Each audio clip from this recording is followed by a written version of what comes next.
Hello and welcome to Mahamaya selection. और आप हमारे साथ जुड़ चुके हैं मैथ्स क्लास में और हम सॉल्व कर रहे हैं RBI office attendant maths set 17। इससे पहले 16 सेट्स आ चुके हैं। आप हमारी प्लेलिस्ट पे जाइए और उन सारे वीडियोस को भी देखकर उन पे भी प्रैक्टिस कीजिए, क्योंकि एग्जाम के लिए अब बहुत वक्त नहीं बचा है। तो चलिए देखते हैं कि आज के सेशन में हमारे पास क्या क्या क्वेश्चन है मैथ्स में। Moving towards our first question. हमारा जो फर्स्ट क्वेश्चन है वो एज का है। एज काफ़ी कॉमन क्वेश्चन है, ये हमेशा हर बार सारे एग्जाम्स में ये क्वेश्चन एज से क्वेश्चन होता ही होता है। तो चलिए देखते हैं कि हमारा फर्स्ट क्वेश्चन क्या है। हमारा फर्स्ट क्वेश्चन है the total age of A and B is 12 years more than the total age of B plus C. C is how many years younger than ए।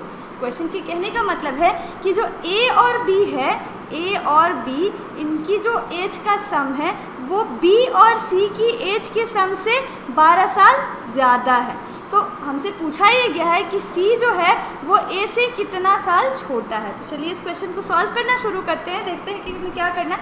पहले तो ए और बी की एज का सम, question के अकॉर्डिंग ए और B की as का सम जो है वो बी और सी की एज के सम से कितना बड़ा है? 12 ईयर्स। 12 ईयर्स बड़ा है। तो हमसे पूछा गया है कि सी ए से कितना छोटा है। इसको सॉल्व करते हैं तो हमारे पास आएगा A plus B minus B plus C is equal to 12, यानी कि बी बी कैंसिल आउट हो जाएगा और हमारे पास यहाँ ये जो माइनस है ब्रैकेट हटाएंगे तो ये प्लस की जगह यहाँ माइनस हो जाएगा। तो हमारे पास क्या आएगा? A minus C is equal to 12। और यही हमसे पूछा गया है C is how many years younger than A. C A से कितना छोटा है? तो सी ए से 12 साल छोटा है। तो हमारा जो करेक्ट आंसर होगा इस क्वेश्चन का वो होगा ए 12।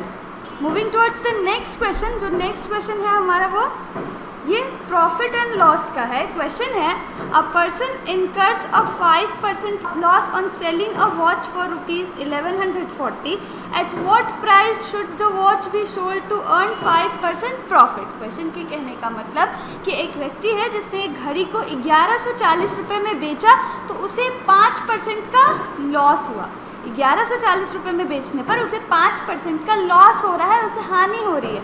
तो उसे कितने मूल्य पर इस घड़ी को बेचना चाहिए ताकि उसे 5% का प्रॉफिट हो? यहाँ उसे 5% का लॉस हुआ है और यहाँ हमें जो रिक्वायर्ड आंसर चाहिए उसमें 5% का प्रॉफिट होना चाहिए उसे। तो चलिए क्वेश्चन को सॉल्व करना शुरू करते हैं। जो यहाँ पे पहले केस में हमारे पास जो फर्स्ट केस है वहाँ पे क्या हो रहा है? 5% का लॉस हो रहा है, यानी कि ये जो प्राइस जितना उसने बेचा है 1140, ये क्या है? ये 95% है। 95% ऑफ सीपी, यानी कि जितना उसने खरीदने में लगाया था, जो कॉस्ट प्राइस था, जो हमारा क्रय मूल्य था, उसका ये 95% 95% है, तभी उसे 5% का लॉस हुआ है। तो 95% हमारा कितना है? 1140। और अब हमें सेकेंड केस में हमें क्या करना है? हमें सेकेंड केस में इसे 5% के प्रॉफिट पर बेचना है। हमें इसे 5% के प्रॉफिट पर बेचना है। तो 5% के प्रॉफिट पर अगर हम इसे बेचेंगे तो हमारा कितना होगा सीपी? ये होगा 105% और इसी की वैल्यू हमें बतानी है। एक बार फिर से देखते हैं क्वेश्चन को। एक व्यक्ति है जिसने एक घड़ी को 1140 रुपये में बेचा तो उसे 5% का लॉस हुआ है। उसे 5% का लॉस हुआ है। क्वेश्चन में पूछा ये गया है कि उसे कितने मूल्य पर इसे बेचना चाहिए ताकि उसे 5% का प्रॉफिट हो। चलिए क्वेश्चन को सॉल्व करना शुरू करते हैं। मान लेते हैं कि उसने जो ये घड़ी जो थी उसने 100 रुपये में ख़रीदा था। तो अगर उसने 100 रुपये में ख़रीदा था तो उसे 5% का घाटा हुआ, 5% की हानि हुई, तो कितना हुआ? 95% 95%। और इस 95% की कीमत यहाँ पे कितनी दी हुई है? 1140 रुपये। और दूसरे केस में हमें क्या करना है कि उसे 5% का प्रॉफिट होना चाहिए। तो जब उसे 5% का प्रॉफिट होगा, यानी कि वो 100 सीपी है और उसे 5% का प्रॉफिट होगा तो कितना होगा? 105%। इसी की वैल्यू हमें निकालनी। सो अगर 95% इज इक्वल टू 1140 तो 105% की वैल्यू क्या होगी? 105% की वैल्यू होगी 1140/95 इंटू 105, यानी कि जो ये हमारी वैल्यू आएगी वो होगी, इसे अगर हम 5 से डिवाइड करें तो 19 टाइम्स में और ये 21 टाइम्स में, और ये 19 से 6 टाइम्स में 114 डिविजिबल है, तो इसलिए 60 इंटू 20 1, यानी कि हमारा जो मूल्य आएगा वो 1260 रुपये का आएगा। यानी कि 5% की प्रॉफिट पर बेचने के लिए उसे उस घड़ी को आंसर सी होगा 1260 रुपीज़ में 1260 रुपये में बेचना होगा। Moving towards the next question. Next question जो है वो हमारा एसआई का है, यानी कि साधारण ब्याज सिंपल इंटरेस्ट का है। क्वेश्चन है a sum of money at simple interest amounts to rupees 815 in 3 years and to rupees 854 in 4 years। The sum is. Question के कहने का मतलब है कि एक अमाउंट है, मान लेते हैं कि वो पी अमाउंट है, जो हमारा प्रिंसिपल है, सम है, वो सिंपल इंटरेस्ट पर 3 साल में 815 रुपये का अमाउंट बनाता है। 3 साल में वो 815 रुपये हो जाता है और 4 साल में वो 854 रुपये हो जाता है। 3 साल में वो 815 रुपये हो जाता है और 4 साल में वो 854 रुपये हो जाता है। तो हमसे पूछा गया है कि ये जो हमने प्रिंसिपल माना है अमाउंट, सम कितना है, हमने कितना इंटरेस्ट पे लगाया है, हमने प्रिंसिपल हमारा कितना है। चलिए क्वेश्चन को सॉल्व करना शुरू करते हैं। तो सबसे पहले तो चूँकि ये एसआई 3 years का हमें कितना दिया हुआ है, 3 years का एसआई हमें 815 दिया हुआ है। आगे एसआई 4 years का हमें कितना दिया हुआ है, 4 years का हमें 854 रुपये दिया हुआ है। अब ये 3 साल का है और ये 4 साल का है, तो इसमें जो इंटरेस्ट इसको मिला होगा वो इंटरेस्ट कितने का होगा, इंटरेस्ट ऑफ 1 year। ये जो इंटरेस्ट होगा ये केवल 1 साल का होगा और हमें पता है कि सिंपल इंटरेस्ट यानी साधारण ब्याज में हर 1 साल का जो इंटरेस्ट होता है वो बराबर होता है। यानी कि इंटरेस्ट हमारा कितना हो जाएगा, 1 साल का हमारा इंटरेस्ट फॉर 1 year, 1 साल का हमारा जो इंटरेस्ट होगा वो 854 माइनस 815 यानी कि 39 रुपीज़ होगा। सो 1 साल का इंटरेस्ट हमारा कितना है, 39 रुपीज़। तो हमसे कितना पूछा गया, तो 3 साल का इंटरेस्ट हमारा क्या होगा, क्योंकि यहाँ 3 साल के पहले केस में जब 815 रुपये हो रहा है तो हमारा जो समय है वो 3 साल का है। तो एसआई फॉर 3 years, 3 साल का इंटरेस्ट हमारा कितना होगा, 39 इंटू 3 यानी कि 117 रुपये। और ये है हमारा एसआई, ये है हमारा अमाउंट, ये है हमारा अमाउंट। हमारा अमाउंट कितना है, अमाउंट है 815, एसआई कितना है हमारा 117। तो क्या हम प्रिंसिपल निकाल सकते हैं, प्रिंसिपल क्या होता है, अमाउंट माइनस एसआई। सो हमारा अमाउंट है 815 और एसआई है 117, तो हमारा जो प्रिंसिपल होगा वो, या हमारा जो सम है, सम वो कितना होगा 698, यानी कि अमाउंट में से हम एसआई को माइनस कर देंगे तो हमारा जो सम निकल के आएगा वो होगा 698, यानी कि हमारा जो ऑप्शन सी होगा वो करेक्ट आंसर होगा। Moving towards the next question. Next question जो है वो हमारा एवरेज का है। ये भी काफ़ी कॉमन टॉपिक है, हर एक एग्जाम में एवरेज से क्वेश्चंस होते ही होते हैं। तो चलिए देखते हैं कि आज का हमारा एवरेज का क्वेश्चन क्या है। क्वेश्चन है the average weight of a class of 24 students is 35 kg। एक क्लास है उसमें 24 बच्चे हैं, 24 छात्र हैं और तो उनका एवरेज वेट, औसत वजन 35 किलो है। If the weight of teacher be included, if the weight of teacher be included, the average rises by 400 grams, the weight of the teacher is। एक कक्षा है जिसमें 24 बच्चे हैं तो उनका जो औसत वेट है वो 35 किलो है। अगर मान लें कि एक केस में हम टीचर को भी इसमें इंक्लूड कर देते हैं, शामिल कर देते हैं, तो जो एवरेज है वो 400 ग्राम से बढ़ जाता है। तो हमसे टीचर के वेट के बारे में पूछा गया, टीचर का वेट कितना होगा। चलिए क्वेश्चन को सॉल्व करना शुरू करते हैं। मान लेते हैं कि जो 24 बच्चे हैं इनका वेट है W, तो इन सब के वेट का 24 जो बच्चे हैं इनके वेट का सम है W। नीचे कितने बच्चे हैं 24, तो इनका एवरेज कितना हुआ 35। तो इस W की वैल्यू यानी कि 24 बच्चों के वेट का सम कितना आएगा 35 इंटू 24। तो चलिए अब आगे देखते हैं कि आगे हमें क्या करना है। आगे है कि अगर सेकेंड केस में टीचर भी इस क्लास में आ जाता है, टीचर का भी वेट अगर हम इंक्लूड कर लेते हैं तो ये वेट कितना होगा W डैश। टोटल लोग कितने हो गए 24 बच्चे और एक टीचर। टोटल अब कितने लोग हुए 24 बच्चे और एक टीचर यानी कि 25 लोग। तो इनका जो एवरेज वेट है वो कितना है 35 तो पहले से है और 400 ग्राम बढ़ जाता है। 400 ग्राम यानी कि अगर हम इसे किलो में बदलेंगे तो हमारे पास आएगा 4/10 यानी कि 35.4 kg, 35.4 kg। चलिए देखते हैं कि आगे क्या करना है। अब वेट ऑफ टीचर हम कैसे निकालेंगे, वेट ऑफ टीचर हम कैसे निकालेंगे। ये जो टीचर है इनका वेट कैसे हम निकालेंगे, तो ये यहाँ जो टोटल वेट आएगा ये W डैश, ये क्या होगा, ये होगा 35.4 इंटू 25। यहाँ पे सारे बच्चों का वेट कितना है 35 इंटू 24, और यहाँ पे 24 बच्चे और एक टीचर का वेट कितना है 35.4 इंटू 25। तो बस इसमें से जो हम माइनस करेंगे W minus W dash minus W, तो ये हमारे टीचर का वेट होगा। यहाँ पे 35.4 इंटू 25 माइनस 35 इंटू 24, यानी कि यहाँ पे जो होगा 885 माइनस 840, जो टीचर का वेट होगा वो होगा 45 kg। सो हमारा जो करेक्ट आंसर होगा वो होगा option A 45 kg। Moving towards the next question, जो हमारा नेक्स्ट क्वेश्चन है आज का वो है बोट एंड स्ट्रीम का। चलिए क्वेश्चन को देखते हैं।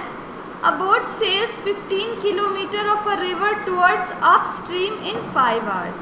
How long will it take to cover the same distance downstream if the speed of current is 1/4 the speed of the boat in still water? Question के कहने का मतलब है कि एक बोट जो है वो अपस्ट्रीम में 5 घंटे में 15 किलोमीटर तैरती है। अपस्ट्रीम यानी धारा के प्रतिकूल, धारा के प्रतिकूल, अपस्ट्रीम यानी धारा के प्रतिकूल एक बोट जो है 5 घंटे में 15 किलोमीटर तैरती है। तो आगे हमसे पूछा गया है कि अगर 15 किलोमीटर ही उसे तैरना हो डाउनस्ट्रीम में यानी धारा के अनुकूल, और हमारे पास क्या केस दिया हुआ है कि speed of current is 1/4 the speed of boat, धारा की जो प्रवाह की गति है, धारा की जो गति है वो बोट की गति की 1/4 होगी, बोट की गति की 1/4 होगी। तो चलिए क्वेश्चन को सॉल्व करना शुरू करते हैं।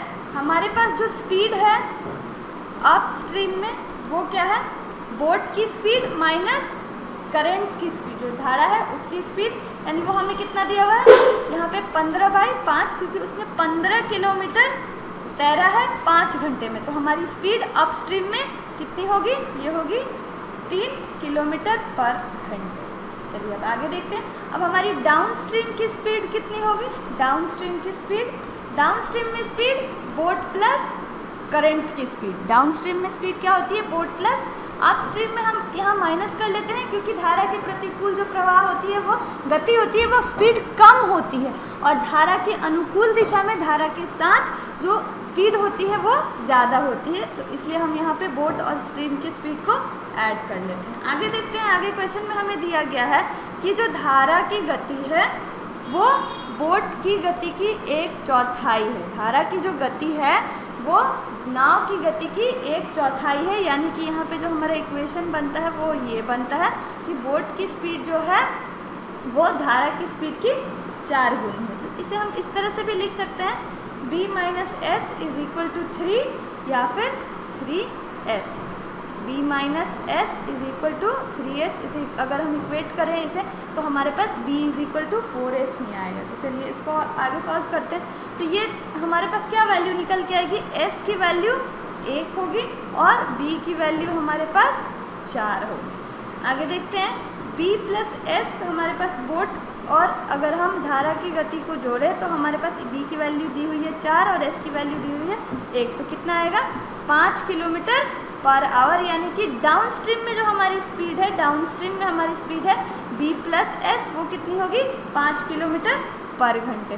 तो आगे हमसे पूछा गया है, यही यहाँ पे पूछा गया है कि वक्त कितना लगेगा, how long will it take, कितना वक्त लगेगा डाउनस्ट्रीम में 15 किलोमीटर ट्रैवल करने में। तो हमारे पास जो टाइम होगा वो क्या होगा, डिस्टेंस बाय स्पीड, यानी कि हमारी डिस्टेंस कितनी है 15 किलोमीटर और हमारा स्पीड कितना है 5 किलोमीटर पर घंटे। तो हमारा जो टाइम होगा वो क्या होगा 3 आवर्स, यानी 3 घंटे।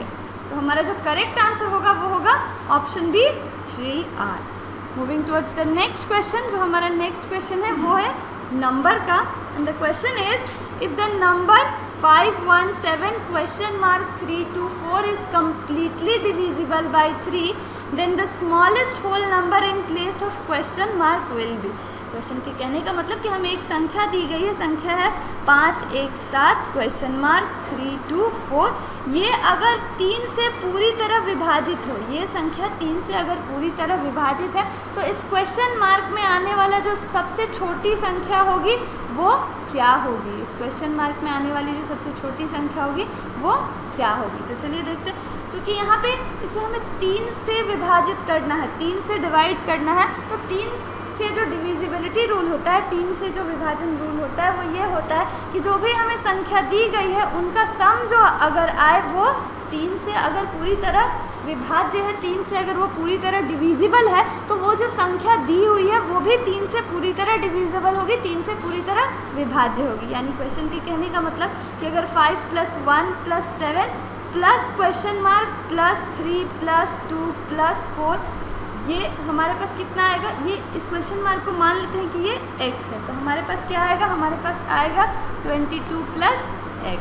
तो अगर ये संख्या 22 + x जो है अगर ये 3 से पूरी तरह विभाजित हो सकती है तभी ये ऊपर दी हुई संख्या ये 3 से पूरी तरह विभाजित होगी। तो इस संख्या को 3 से पूरी तरह विभाजित करने के लिए हमें यहाँ x की जगह क्या देना होगा, वो कौन सी छोटी संख्या होगी जिसे यहाँ जोड़ने पर ये संख्या पूरी तरह 3 से विभाजित हो जाए। तो इसके बाद 22 तो 3 से डिविजिबल नहीं है, 22 को हम 3 से विभाजित नहीं कर सकते, 21 को कर सकते हैं, तो 21 तो छोटी संख्या।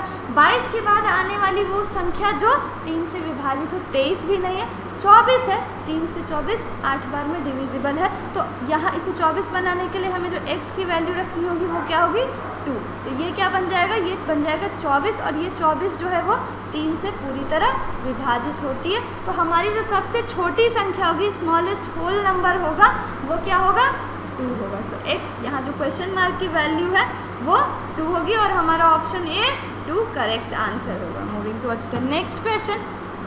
हमारा जो नेक्स्ट क्वेश्चन है वो है the ratio of present ages of P and Q is 3:4.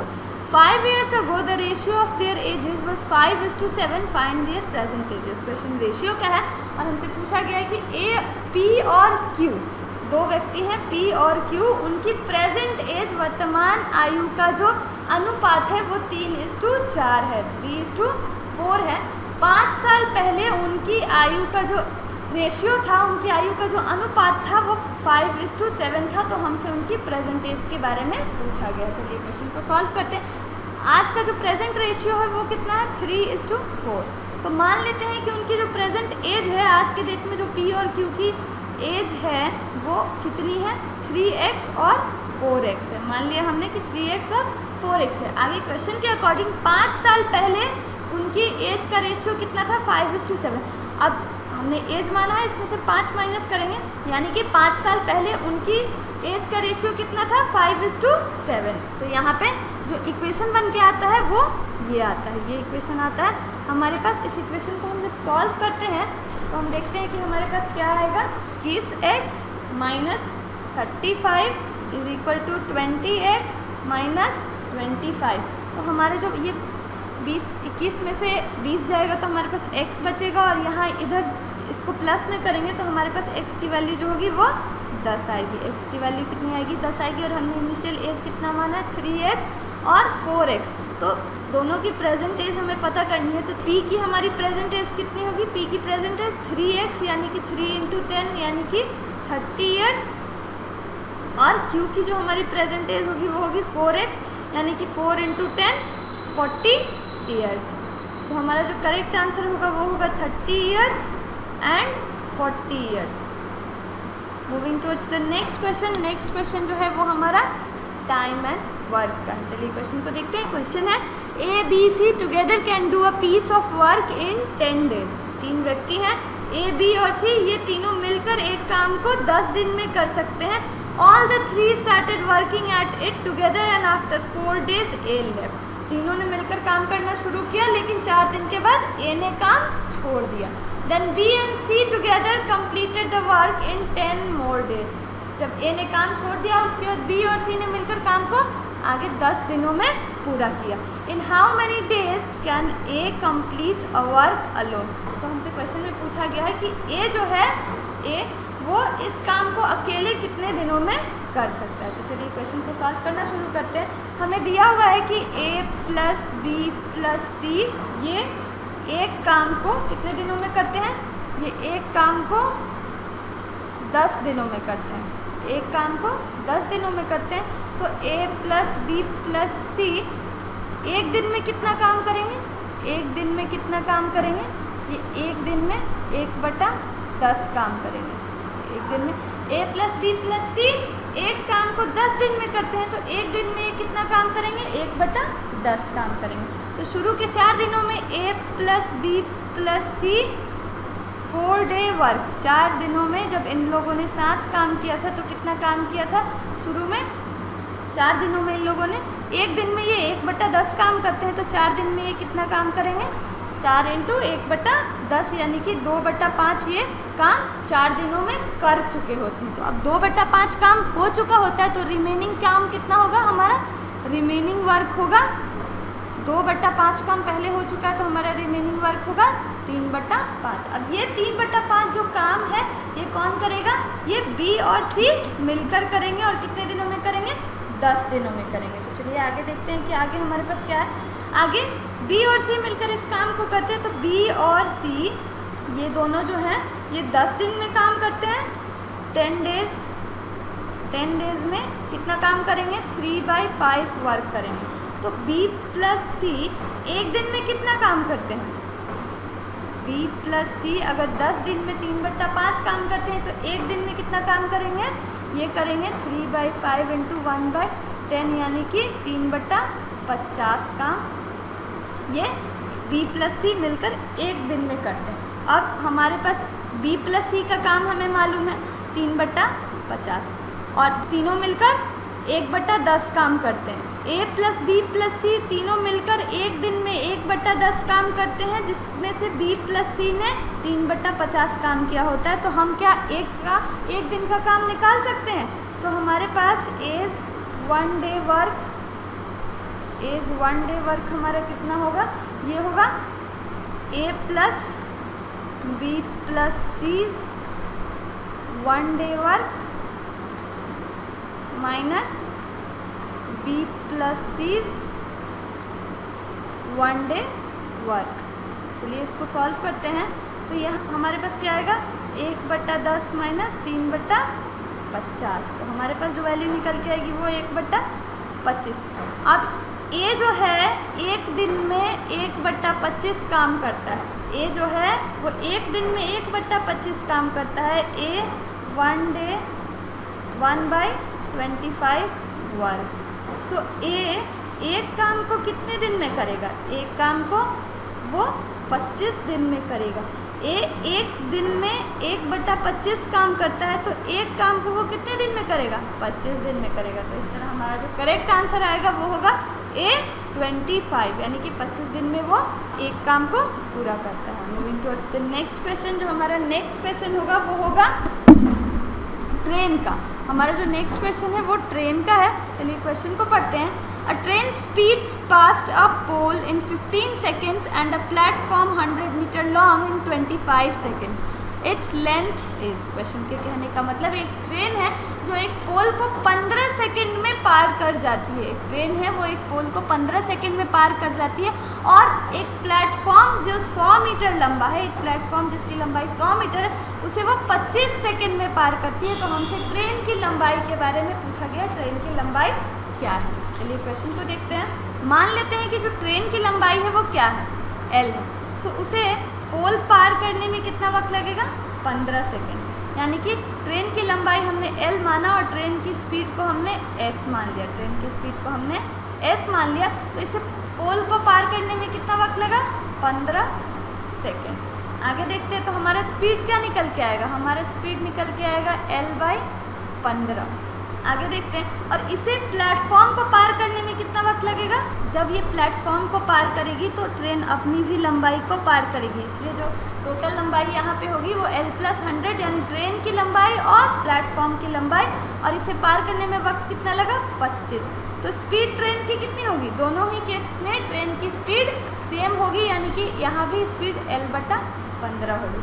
अब हमारे पास जो इक्वेशन निकल के आ जाता है, इस इक्वेशन को सॉल्व करते हैं। इक्वेशन होगा 15L + 1500 = 25L। जब हम इसे सॉल्व करेंगे तो हमारे पास आएगा 1500 = 10L। सो हमारे पास L की वैल्यू क्या निकल के आएगी, 1500/100 यानी कि 150 मीटर। हमारे पास ट्रेन की लंबाई की वैल्यू कितनी आ गई, 150 मीटर, इसलिए हमारा जो ऑप्शन बी होगा वो करेक्ट आंसर होगा। ट्रेन की लंबाई 150 मीटर है। आगे जो हमारा क्वेश्चन है ये मिक्सचर एंड एलिगेशन का है। काफ़ी अच्छा क्वेश्चन है, देखते हैं कि क्वेश्चन में क्या है।